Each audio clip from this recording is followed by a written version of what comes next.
Tere teile kõigile, daamid ja härrad, rõõm on taas kord teie kõrvus või ka silme ees olla. Noorteseire Radari podcasti järgmine episood on teie ees ja minu vastas teemana laagrid võimaldavad noortes arenguhüpped on seekord saatekülalisena Haridus- ja Noorteameti peaekspert Birgit Villum. Tere Birgit! Tere, Roger! Kuidas hästi läheb? Väga hästi läheb. Ei kurda, jah? Ei kurda. Räägi, kaua sina laagrite teemaga üldse seotud oled olnud, see ei ole ju paar aastat. No see on juba 10 aastat umbes täpselt. Umbes täpselt ja väsimuse märke veel ei ole. Jaa, tundub, et hetkel ei väsi. Ja kui sa võrdled täna ja 10 aasta tagust aega laagrite korraldamisel, planeerimisel, sa ei pea täpselt detaili minema, aga kuivõrd see keskkond nagu muutunud on? No laagrikeskkond ise tegelikult on suhteliselt sarnane, ei ole nagu liiga palju muutunud. Küll aga on nüansid, mis on noortega muutunud ja noored muutuvad läbi aja ja millega tuleb arvestada ka korraldusel ja kõigel muul. Et keskkond ikkagi üldiselt on suhteliselt sama, et ei ole midagi muutunud. Siis on lõbus, lihtsalt nõuded on läinud, ma kujutan ette, karmimaks, jah?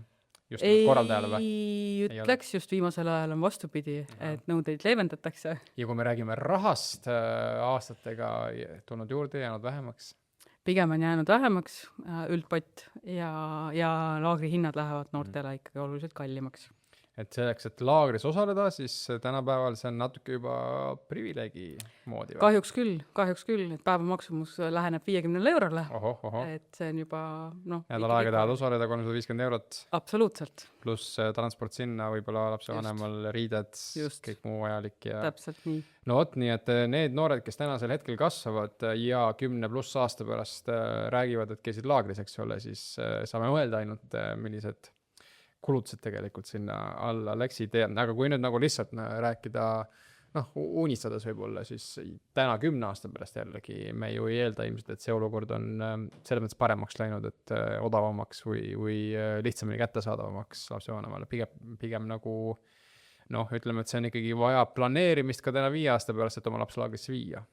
Kindlasti, ja juba praegu vanemad planeerivad ja hakkavadki juba, ütleme, märtsis-aprillis vaatama. Et kuidas nad saaksid selle maksumuse kokku selleks ajaks, kui laps laagrisse läheb.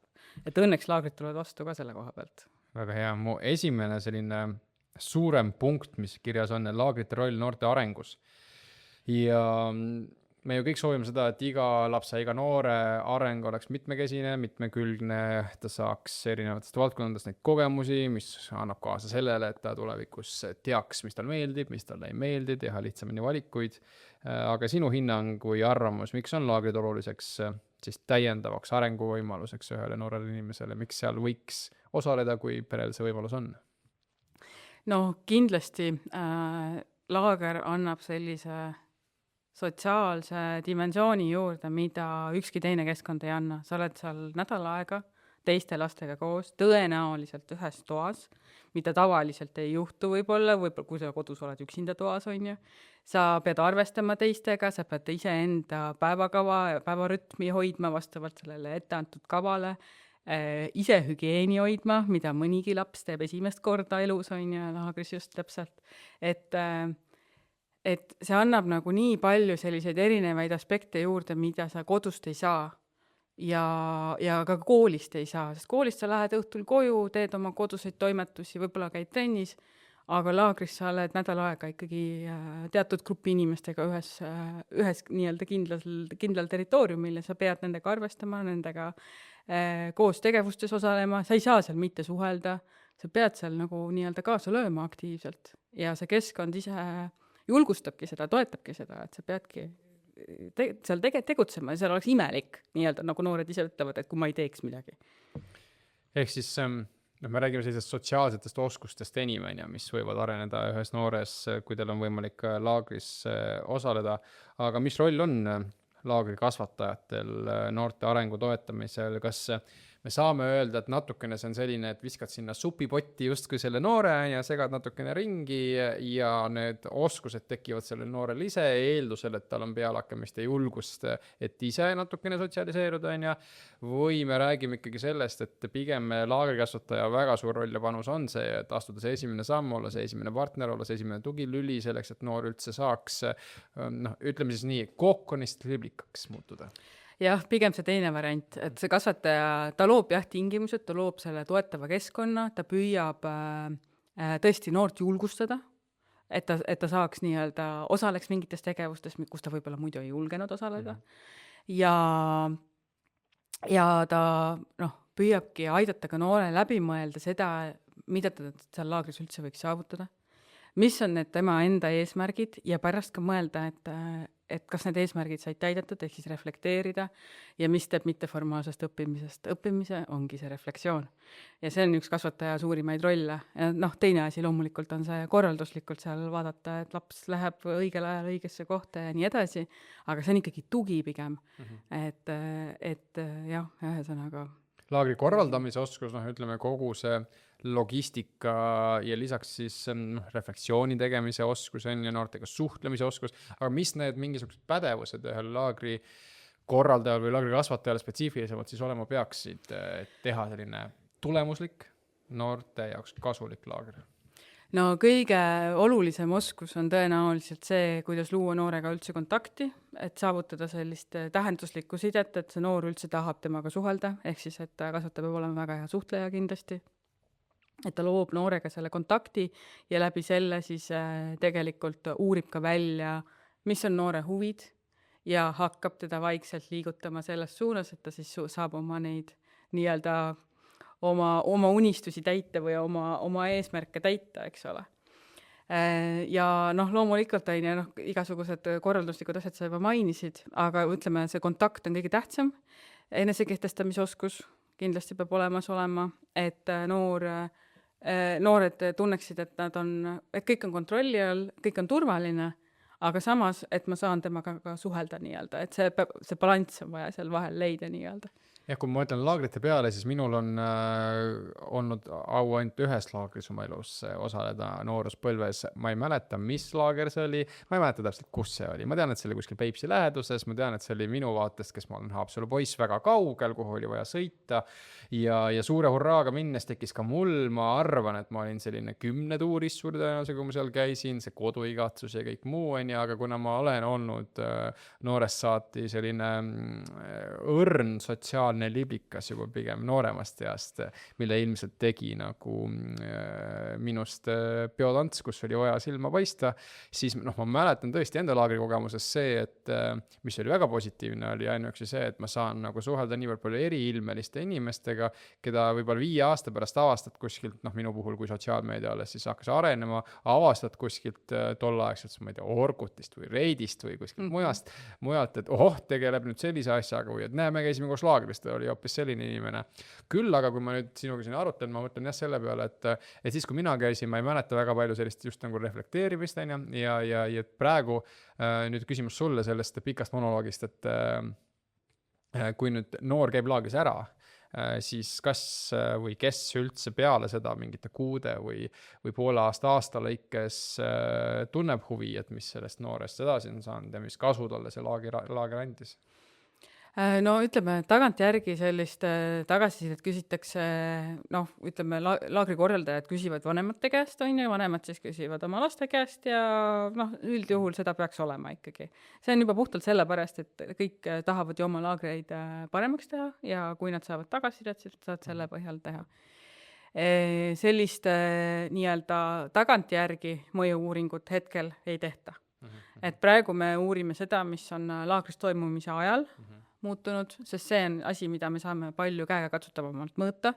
See, kui on nüüd pool aastat mööda läinud, siis on väga raske öelda tegelikult, et kas nüüd see konkreetne laager või midagi muud mõjutas mingisuguseid muutusi. Hea Roger, sa käisid 20 aastat tagasi laagris, palun too välja sinu hinnangul, mis see sulle andnud on edasises elus. Kas selliseid uuringuid on kunagi Eestis tehtud? Ei, selliseid ei ole ja tõenäoliselt ei tehta ka. Selge kahju.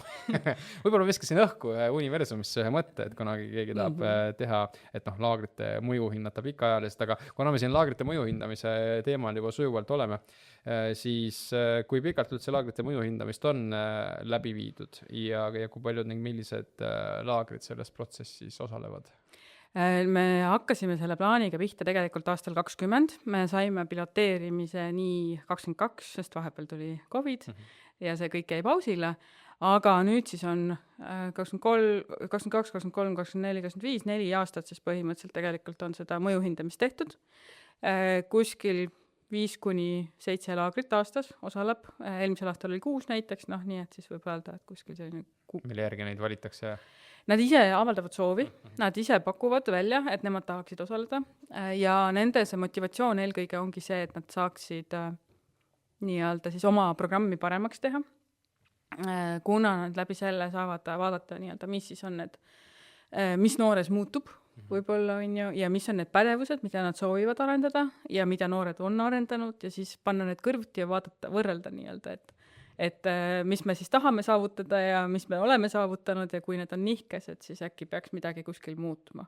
Et nii mitmedki tegelikult programmis just teevadki muudatusi, et siis saaksid ka näiteks, ma ei tea, kui 1 aasta ei toeta digipädevusi, siis järgmisel aastal on programmi tekitatud sellised, ma ei tea, digiohutuse töötoad näiteks. Kas meil on kuidagi võimalik profileerida, et milline see keskmine noor on, kes laagrites käib Eestis?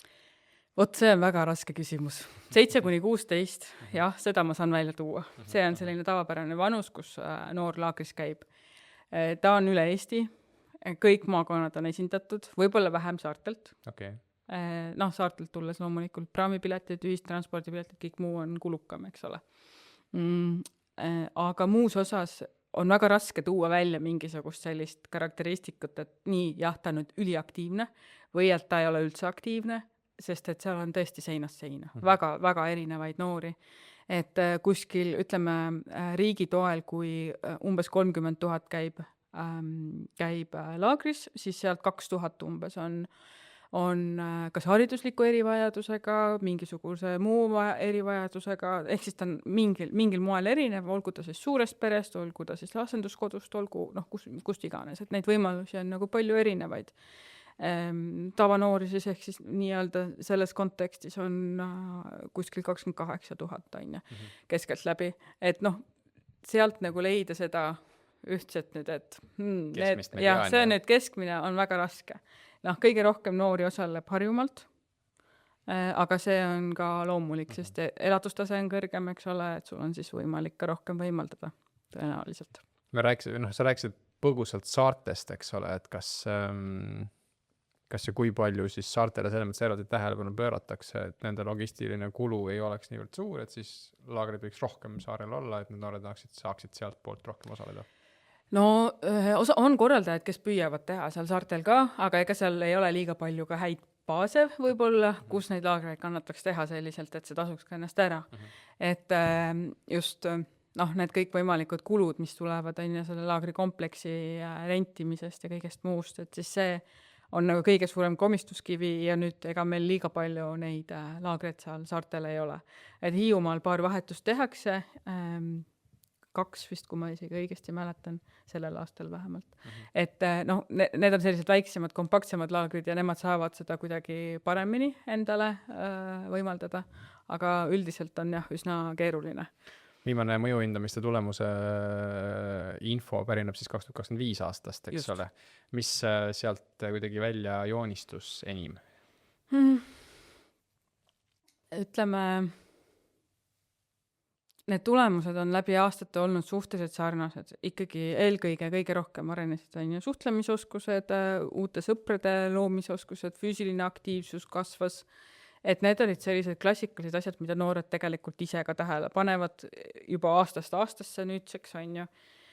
Võib-olla, mis oli selline natukene teistmoodi, oli see, et noored tõid rohkem välja seda, et laagri programm ja see nagu kord ja kuidagi selline distsipliin aitab neil paremini unerütmi saavutada ja paremini magada.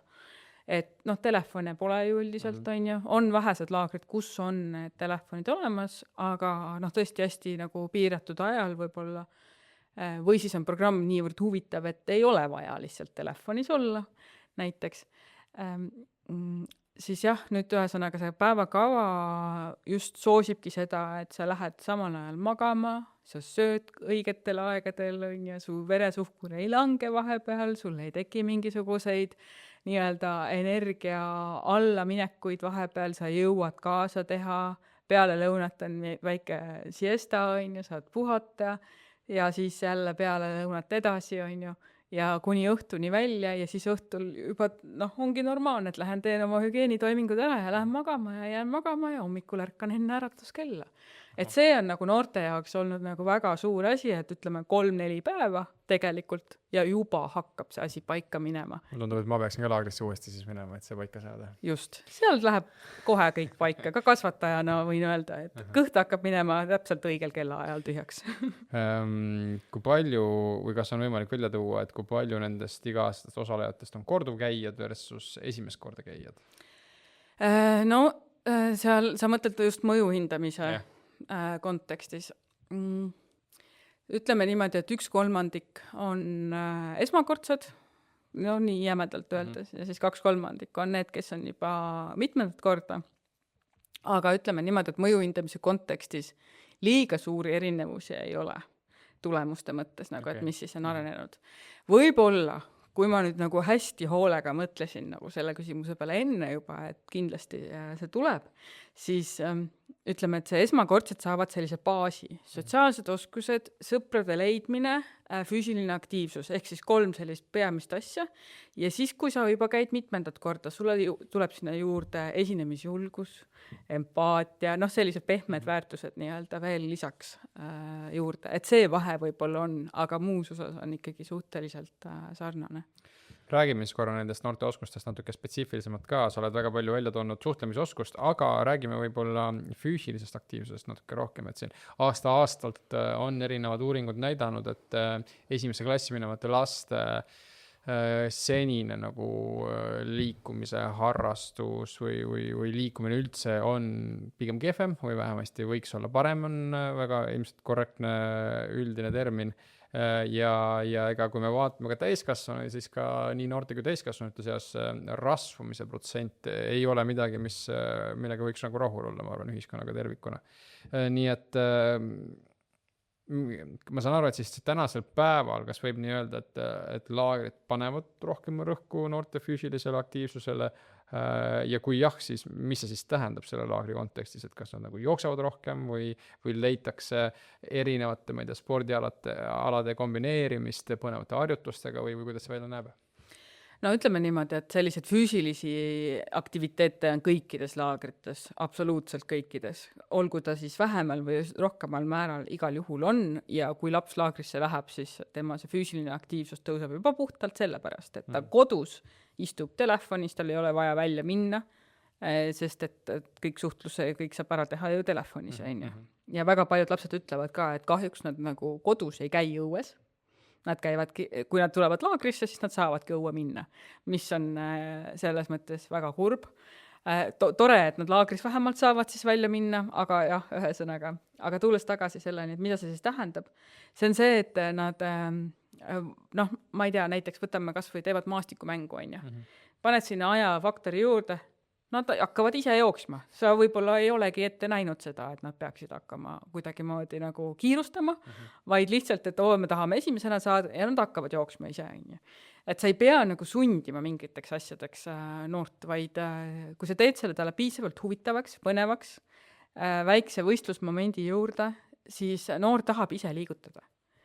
Ja ta hakkab liikuma ja need ei ole ka nii, nad ei ole nii tulemustele orienteeritud, kui ma ei tea, kui ütleme spordilaagris on ja et 100 meetri hooks või kui kaugele sa palli viskad või mis iganes nii-öelda need tegevused on, et sa ei pea nagu sellele tulemusele nii väga rõhuma, vaid see, et sul on see võistlusmoment selle protsessi käigus nii-öelda, et sa saad panustada, samas ta ei ole nagu nii, ta ei ole nii raske, et sa ei saaks hakkama, et igaüks saab hakkama sellega.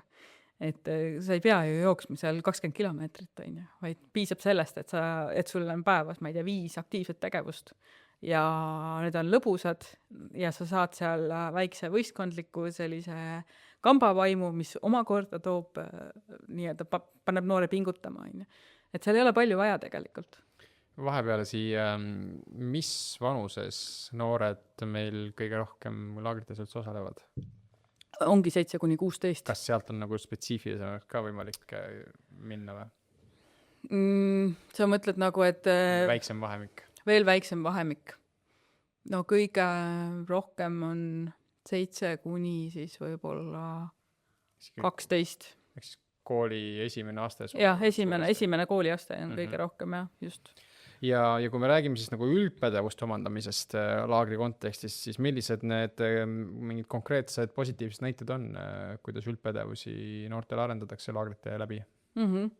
No näiteks panin omale ka mõned kirja igaks juhuks, et ma ära ei unusta. Sotsiaalne kodanikupädevus näiteks ja selle puhul siis see, et noored elavad koos, nad peavad koos reeglites kinni pidama, üks mingisuguse nii-öelda komistuse teeb, siis kõik saavad tegelikult ju pähe, on ju, kui on reeglid sellised. Siis sa pead teistega arvestama, sa pead, ja kõik need ühised tegevused ka, on ju, et see tegelikult väga paljuski panustab sellesse, et see sotsiaalne pädevus areneks, et nad saaksid aru nagu, mida nad peavad tegema, kuidas nad peavad tegema. Siis, ja teistega arvestamine ka, on ju. Siis suhtluspädevus, on ju, sõprade leidmine toimub sellepärast, et sa ei saa telefonis olla, sa pead leidma mingi alternatiivse tegevuse, sul on meeskondlikud mängud, sa pead seal suhtlema, seal ei ole võimalik teistmoodi, et sa pead lihtsalt suhtlema. Ja siis tekib see meeskonnatöö ja nii-öelda siis need päris elu suhtlussituatsioonid, on ju, sest et kui on ka vaba aeg antud, on ju, mingisugune võib-olla pool tundi, siis mis sa teed? Telefoni ei ole, on ju, siis hakkad seal mõtlema ja võib-olla mõtledki endale mõne sõbra välja, on ju. Et see suhtlemisoskus tegelikult, kogu see või see suhtlemispädevus tulebki kogu selle laagri protsessi poolt juba endast. Ja ka enesemääratluspädevus, on ju. Iseseisvumine. Mõni noor tuleb esimest korda kodust välja. Ta pole üksinda pidanud hambaid pesema või üldse pesemas käima. Et ka mäletan enda mingid vanu laagrikogemusi, kus lapsed olid lõpuks, vanemad ei oleks neid ära tundnud enam lihtsalt. Et siis suunasin neid kogu aeg hügeeni nii-öelda tagama. Aga et kui sa nagu järjepidevalt seda teed, siis neil tekib selline teatav iseseisvumine, nad hakkavad aru saama, oi, need on minu asjad, on ju. Ei olegi nii, et ma ei tea, mis mul kaasas on, kus mu asjad on, mis ma tegema pean. Siis enesehinnangu kasv kindlasti läheb enesemääratluse alla, sest et neil tekib see esinemisjulgus. Kui koolis näiteks sa pead või mitte sa ei pea, aga väga tihti sa oled see nii-öelda tipp, on ju, sa saad esinema. Vot ma olen klaveris, väga kõva käsi saan esinema, on ju, või laulan väga hästi, saan esinema. Siis laagris saavad kõik seda teha. Ja see on nagu noorte jaoks hästi suur asi ja sealt tegelikult, just, ja sealt tekibki see esinemisjulgus ka. Ja leitakse alati see, et kuidas siis see noor saab oma mingisuguseid andeid avada. Näiteks, ma ei ole laulja, ei ole tantsija, aga võib-olla talendishows, ma ei tea, ma mäletan üks noor kunagi tegi mustkunsti ja tal tuli ülihästi välja see. Ja tal tekkis, sellise edu elamuse sai sealt, et tal tekkis selline meeletult hea esinemisjulgus, et ta pärast esines kõikides asjadest, ta lõpuks laulis ja tantsis ka, mis siis, et ei osanud võib-olla nii hästi kui teised. Meil hakkab aeg vaikselt otsa korrale siin juba saama, aga ma küsin siia ühe sellise küsimuse, mida sa mõjuhindamise kontekstis ilmselt ei saa mulle vastata. Sa saad võib-olla isikliku kogemuse pealt seda vastata. Et kui me mõtleme nüüd lastevanemate peale, kellel on võimalus oma laps saata laagrisse, siis kuivõrd palju võib-olla seda olukorda, et see laps pannakse laagrisse selle jaoks, et võtke kasvatage mu last, versus seda, et see on teadlik otsus, panemaks laps keskkonda, läbi mille ta arenebki loomulikult, aga mitte ei ole see, et ma tahan, et keegi minu eest minu last nüüd kasvatab. Seda, ütleme, sellised kogemused on olnud, et kui laps pannakse laagrisse sinu esimesena välja toodud põhjusel, siis see laps seal laagris ei püsi. Ta otsustab suhteliselt kiiresti, et ta kas variant A laseb sealt jalga, variant B teeb elu nii võimatuks, et teda lihtsalt aetakse sealt minema, või siis ta leiab mis iganes muud variandid, kuidas ta saab koju. Ehk siis, et ta ei jää sinna mitte kuidagi moodi. Alati on vaja läbi mõelda, läbi arutada ja panna paika plaan, miks see noor läheb just sinna konkreetsesse laagrisse. Ja nüüd siia lõppu, mis see tuleviku soovitus laagri korraldajatele sinu poolelt oleks? Kus funki juurde keerata, millele tähelepanu pöörata? no mõju hindamist peaks kindlasti tegema, refleksiooni kõvasti juurde segama, sest et tegelikult see aitabki noortel aru saada ka sellest, mis on see mõju, mida laager ühele noorele nii-öelda avaldab ja läbi selle tegelikult ka lapsevanemad saavad võib-olla teadlikumaks, et mida head see laager kõike kaasa toob ja noh, nagu sa oled täna aru saanud, siis neid asju on palju.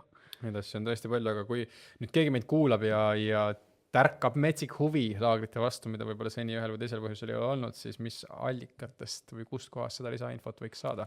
Haridus- ja Noorteameti püsi- ja projektlaagrite toetuse lehel on kõikvõimalikke aruandeid, kokkuvõtteid, kvaliteedimärgise kohta infot, igasugust muud põnevat, mis lapsevanematele võiks huvi pakkuda, kust saaks siis rohkem infot, et jah, Haridus- ja Noorteameti ilmselt kui Haridus- ja Noorteamet ja laager panna otsingusse, siis tuleb ka võiks leida, eks ole. Ja meie kutsume kõiki teid, head kuulajad, üles ka tagasisidet andma sellele episoodile noorteseire@harno.ee, kui mingid mõtteid või tegelikult isegi ka küsimusi on tekkinud, küll nendele vastuse ka leiame. Mina tänan sind, Birgit, tulemast. Aitäh sulle! Ja minul oli põnev kuulda, tore oli näha ja teiega, head kuulajad ja vaatajad, me kohtume juba ilmselt õige pea järgmises episoodis. Kuuleme, näeme siis!